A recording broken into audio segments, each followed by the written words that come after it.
Rupert Bear. He's a weird one, is our Rupert, isn't he? He's been around forever, 100 years this November actually, and, well, he's had 4 separate television series about him, a well-known short film made by one of the world's most famous living musicians, and these 2 games that we're covering here today.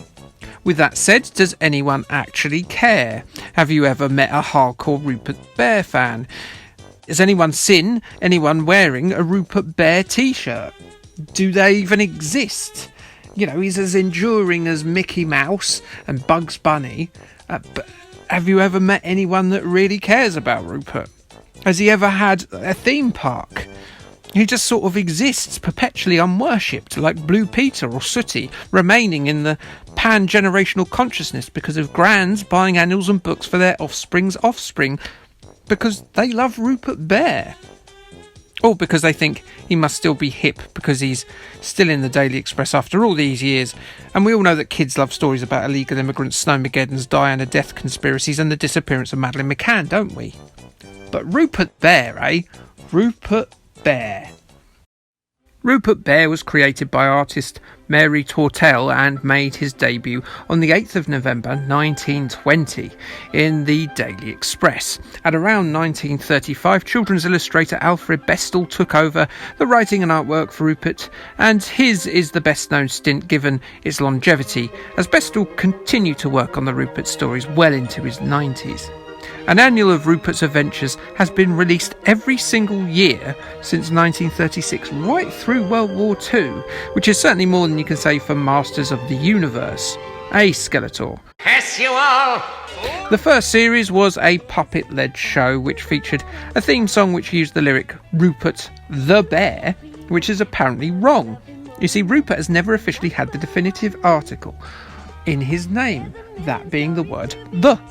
I've always called him Rupert the Bear, and I'm happy to be proved wrong. And mind you, I'd be offended if I met a clothed polar bear and it called me Jay's man-child the human. Also, I'd be confused and scared if I was having a conversation with a clothed polar bear. But you know what? 2020's been pretty weird so far. Keep it going. The next adaptation to the screen was the one most of us know, the Paul McCartney fronted Rupert and the Frog song, which featured We All Stand Together, Boom, Boom, Boom, Aye. Sorry about the earworm that's going to be with you for the rest of the week.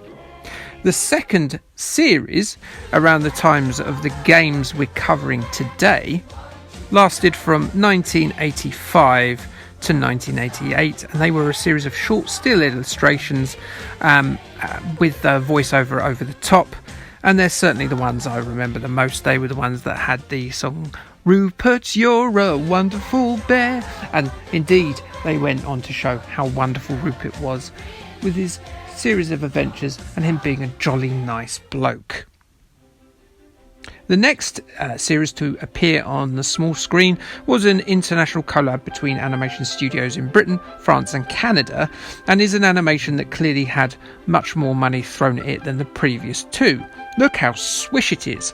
That series lasted from 1991 to 1997.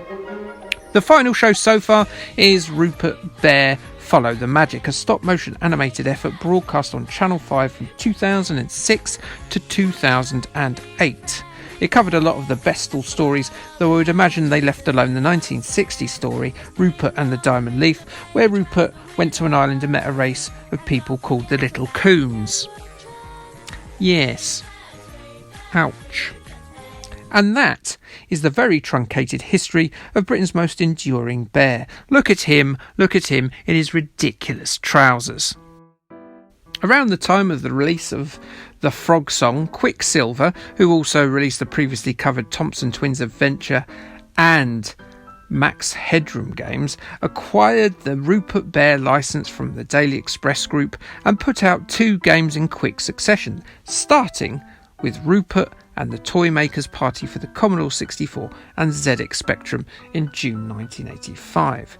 It's worth prefacing this with the Commodore 64 one coming out first, and it is pretty commonplace that the belief is that the Commodore 64 one is the better version of that game. Here's the loading screen for it, with Rupert expectorating all over that celebratory cake, the white-furred scallywag shite bag. The plot is that the polar bear Stid is running late for his friend's birthday, so he decides to take a shortcut through the evil Toymaker's castle. Rupert, mate, walk around the castle. There's less hassle. And another thing, since when have Toymakers owned castles? Isn't that a king thing to own, or at least a duke? Maybe some sort of warlock, but a Toymaker? So yes, Rupert has got himself in the shtuck with his poor life decisions, and now must traverse 7 stages through the castle's fiendish interior, which each consist of 3 screens, 3 levels high, and he's trying his damnedest to evade all sorts of killer toy machinations. This Toymaker has somehow made that much money to buy a castle despite his creations attempting to kill children. Surely the amount of lawsuits alone should make the game 1 level and 1 room high, as Rupert must make his way through a grubby bedsit of this heavily sued Toymaker. Rupert must collect about 10 invites per stage in order to open up the door to the next level. Why does he need 70 invites to attend a party? Is he collecting them for all his pals? Because, you know what, 70 people for a kid's party is some turnout, to be fair. I presume the Toymaker is jealous of all the merriment and has taken all the invites. Why? I don't know. Dude, it's a kid's party. You're probably not wanted there, especially as you're the murder toy guy. And besides, it'll be rubbish. There won't be any drugs or alcohol, and the only adults there will be sober parents. Sit this one out, mate. You've even called it your party according to the title screen and the front cover of the box. It's not your party. You're being kind of a knob about this, Toymaker. It's no wonder you don't get invited to stuff. Rupert and the Toymaker's party isn't a great game. Rupert controls poorly, making giant leaps forward. Enemies are pretty easy to avoid still, and there's plenty of furniture to hide on should a soldier march past. But the real struggle here is traversing ladders and stairs. It's horrible. Unlike the simple stair traversal of a jet set, will he say, Rupert requires you to jump in a highly specific manner to stand any chance of making it up a set of steps. Most jumps will see you fly straight through the stairs into the path of an enemy. And with just 5 lives on offer, it won't be long before Rupert just pieces out and walks home. I'm presuming the reason he does this is because the Daily Express didn't want a depiction of Rupert's twitching corpse being ground into a paste underneath the wheels of a toy train. By the way, his altercations with death are described as tumbles, like what poor old dears do in care homes. Graphically, the Rupert sprite is decent enough, though is an absolute hoe to a tribute clash, and the castle environs are best described as green. Very, very green. Maybe the sprite stood out better on this green. Plus, the graphics are afflicted by the fact that it's a bit of a flickery bugger, to say the least. Sound is simple bleeps and blops, and overall Rupert and the Toymaker's party is pretty poor fare. Reviews are mixed. A 7 out of 10 came out of CVG, but this seems to be an editorial error, as the score box out has the same scores as the Ice Palace review of the Commodore 64 game on the same page, but a much worse review. They say, looking at the game, you realise that some games are destined for just one machine. I'm afraid to say Rupert is one of them. They had reviewed Toymaker's party on the Commodore 64 a few months before and given it an 8 out of 10. Crash gave Toymaker's party a 54%, saying overall it is an average game that may appeal to fans of Rupert paraphernalia. Who are they? But it is nothing stunning in its own right. Another editorial error seems to feature in Sinclair User, as they give the game a 4 out of 5 but state that the game is a disappointment. Your Spectrum, the precursor to Your Sinclair, gave it a 4 out of 10. The most scathing review of all, arguing that they would prefer to get a copy of the annual in their Christmas stocking. Nah, you wouldn't. They're a bit rubbish. So overall, Rupert and the Toymaker's party took a critical bashing.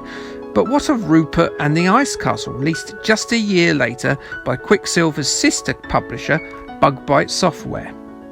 Poor Rupert, he doesn't have a lot of luck with castles, does he? He won't be renewing his National Trust membership after all this, I presume. His pals have gone and gotten themselves frozen by the dastardly Jack and Jenny Frost, and it's up to Rupert, the only one with the foresight to wear a warm scarf, to get them out of trouble. And when he does that, the silly sods just immediately get recaptured again, and Rupert has to do it all over again. But this time, he's smart enough to grab some warm clothing so it doesn't happen for a third time. So what do we have here? Well, it's a platformer entirely made out of ice levels. Yay! What a treat.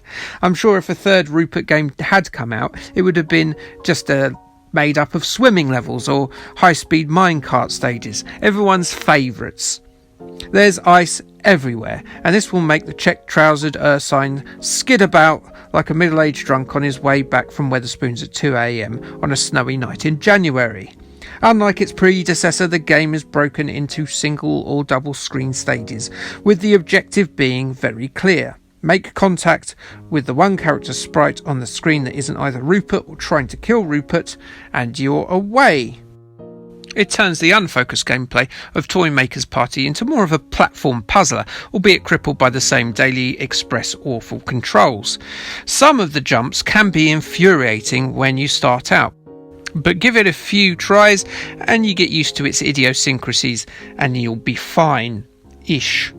The level design is sometimes a bit ropey, with a smattering of really tricky stages and ill thought out enemy placements that will make you a little bit tetchy, whilst other stages are finishable in the time it takes a quick-witted fly to think about evading a rolled up newspaper. Worse, the game length is so small it's possible to finish the game in about 4 minutes. That is low value for money, even for a budget game. Once again, Rupert will just throw a huff and leave his pals to freeze to death in the chilled interiors of the ice castle should he run out of ice pills which stand in for his life. But at least he goes blue like Jim Robinson did when he had a heart attack in Neighbours. Maybe Rupert dies of hypothermia before he gets home. Maybe that's the true tragedy. Still, at least in the title screen, Rupert looks like he's been having a whale at the time, hotboxing himself in a small shed. So at least he died happy. The game cunningly averts the colour clash issues of the first game by placing Rupert in a stark black and white environment, with most of the colour coming from his questionable iconic fashion choices. Sound is still sparsely dire. Crash gave it a 50%, saying that the game had unresponsive controls and they didn't like the game very much despite being Rupert's #1 fan. Really? Sinclair User gave it a nice 4-star review, declaring it an above average levels and ladders game. Not heard that before. Particularly the graphics of Rupert himself. It is too easy though, they stated. They gave it additional praise for being put on the War on Want 13 Pan Company charity compilation tape, along with games like Horace and the Spiders and Hunchback 2, and that was the same month it was released as a singular title. So well done, Bug Bite Software. ZX Computing, a short-lived Spectrum magazine, decided the game qualified for their Grim Rating award, however, saying that it could have been a good addition to the ranks of budget games, but with such a small number of repetitious screens, there's not much here to play.